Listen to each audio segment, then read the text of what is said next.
Well, this week we have a big celebration coming up that we've been waiting a long time for, and I'm referring to Thursday, Bisextilis Day. Now that's a celebration not of an alternative lifestyle, but of the leap day. Now how did we get there and why is it called that? Well, if you remember your history, Pope Gregory XIII moved the world from the Julian calendar, which was a lunar calendar, to a solar calendar that we call the Gregorian calendar after the Pope who came up with it. And if you were alive back in the year 1582, the calendar changed. You went from one day being October 4th and the next day being October 15th. Now, the challenge with the solar calendar, of course, is the Earth's rotation is not a perfect 365 days, but 365 and a quarter days.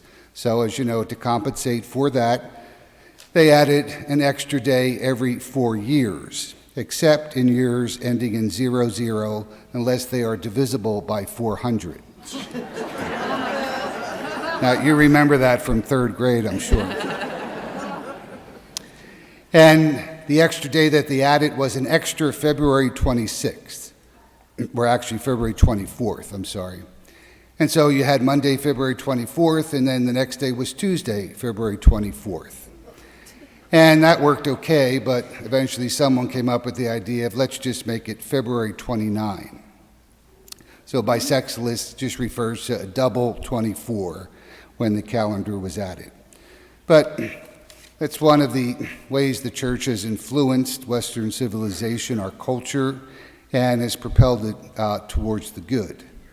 And we can, as the early Christians did, still influence our culture and to allow it to become more virtuous. But first, of course, we ourselves have to be more virtuous. And we do that by recognizing who Jesus is and what he is asking of us. And so every Lent, as I say, we have a time to address the mess that we make of our lives. Sometimes they're small messes, sometimes they're big messes. But the problem with making a mess is that every mess comes with some prepackaged options that can make the mess even messier. And we have to resist the temptation to reach for the quick fix that in the long run makes the mess even messier. And so when we make a mess, we may be tempted to just tell a lie, make up a story. Or we may just ask for forgiveness one more time, I'm sorry again. Or if we made a financial mess, we may just take out one more loan. And of course, that all makes the mess messier. When you look at it, every mess stands with a decision that you make. And every bad decision that I have ever made, I have been intimately involved with it, I can tell you. It's sort of like there's this sales associate in my head that uses my voice but has really, really bad logic, but somehow talks me into agreeing with it. And sometimes I even say, yes, and give me 2 of them, in fact. But we do have tools, spiritual tools, to clean up the mess. But of course, what about not making the mess in the first place would be even better. But for that, you need to be careful about the decisions that you make. And we never know who or what will be impacted by our decisions. So our decisions go beyond just affecting ourselves. And so today the scriptures give us 2 wonderful examples, Abraham and Jesus. They both are at a turning point, and the decision that they make will affect their future and the future of the world itself. Abraham, as you remember, was the first to follow God. And for some reason, he made a decision to follow this mysterious voice that spoke to him. First telling him to leave his home, his land, and go to a new land. And for Abraham, that meant, at that time in history, leaving the most comfortable place in the world. It was the first civilization, ancient Sumer, and it had a wall around the city, it had protection from enemies, it had food and water, even an economy, and it had its own writing form. And yet, despite the comfort, Abraham left. He arrived in the land, and God promised to make of him a great nation. The problem, of course, Abraham had no child. He and his wife Sarah were elderly, but still Abraham trusted, and eventually along comes Isaac.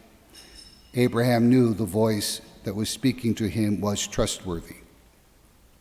And now in today's reading, this strange story of God saying, sacrifice your son, really saying to him, Abraham, destroy your future. Now I admit this is a brutal story, but I think God has two purposes in doing this. As is often the case in the Bible, God uses individuals to teach the rest of us some important things. And in the culture Abraham lived, child sacrifice was very common. The ancient people believed the gods demanded it of them. And so at this point, Abraham probably thought, I guess this God who demands that I sacrifice my son is just like all the other gods. And as it turns out, of course, God prevents the death of the child, sending this important signal that this God does not want it or approve of it. And that would help bring about the end of child sacrifice in the ancient Middle East over a period of time. And with that being said, Abraham had to make a decision. Will I trust God or not? And as we hear, because he did, God made a third promise to Abraham, that through his offspring, God would bless all the nations of the earth. And Abraham's decision impacted the history of the world. Think of it. The three major religions today, Judaism, Christianity, Islam, all trace their origins, their foundation back to Abraham. And that's most of the people in the world. And so it was no small decision, but a decision that set in motion many other things that would bring us up to our very day. You see, our decisions determine the direction and the quality of our lives and the lives of others. And then we have Jesus. The gospel tells us in this transfiguration scene that Jesus goes up the mountain and is conversing with Moses and Elijah. And so what were they talking about? Most likely Elijah and Moses were detailing the decision that they had to make to follow God and what it cost them and what it brought about. Elijah, you remember, opposed the political situation in Israel, and as a result, the queen, Jezebel, hunted him down to kill him. But before she could kill him, God sends a fiery chariot that takes Elijah up into heaven. And Moses had to leave his very posh lifestyle in the palace of Pharaoh, and he eventually had to even oppose Pharaoh in order to lead his people back to the land that God had given Abraham. For both of them, their decision led to a greater flourishing of their own people, and they were both apparently assumed into heaven. And of course, that brings the story right to us. On this second Sunday of Lent, as I said, we pray with the candidates who will be received into full communion with us in the church. We pray that they can make the decision to follow Jesus more closely with confidence and with peace. And for us, well, Lent is that time to look at the person in the mirror. Do we like what we see? How are you making your decisions? And do you realize that your decisions have an impact on others? And do you know who or what hangs in the balance based on your decisions? Private decisions always have public outcomes. Your decision determines the direction and quality of your life and even of the lives of others. And if you're a parent, of course, you know this. You know that your decisions have intergenerational implications. Or you could look back, you could consider how different your life would be if your parents or even your grandparents had decided differently for a few key things. What they may have considered small or insignificant decisions determine the trajectory of your life, maybe even whether or not you would have a life. And for better or worse, your life has been impacted by their decisions. Maybe your life would be different if your father hadn't chosen to keep picking up that bottle, or if your mom hadn't run off and left the family. And the opposite is true as well. Maybe your dad is the one who conquered that habit. Maybe your mother did choose to stay when another situation would have worked better for her. The point is, we never know who or what hangs in the balance based on the decisions that we make.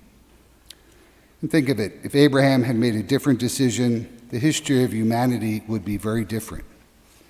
And if Jesus had made a different decision coming down the mountain, the future of humanity would be different as well. So during this second week of Lent, ask yourself a few things. First, who are you listening to? Is it just yourself? Or that sales associate that's in your head that's so convincing? And have you ever made a decision you've led to regret that could have been avoided if you had asked more questions or seriously considered the questions someone was asking of you? And finally, how do you make decisions that do not lead to regret? Actually, the answer is quite simple. It's found today in the voice of the Father. This is my beloved Son, listen to him. And if our decisions are based on what he says and how he tells us to live, then we will have fewer regrets and a whole lot fewer messes that we need to address from year to year.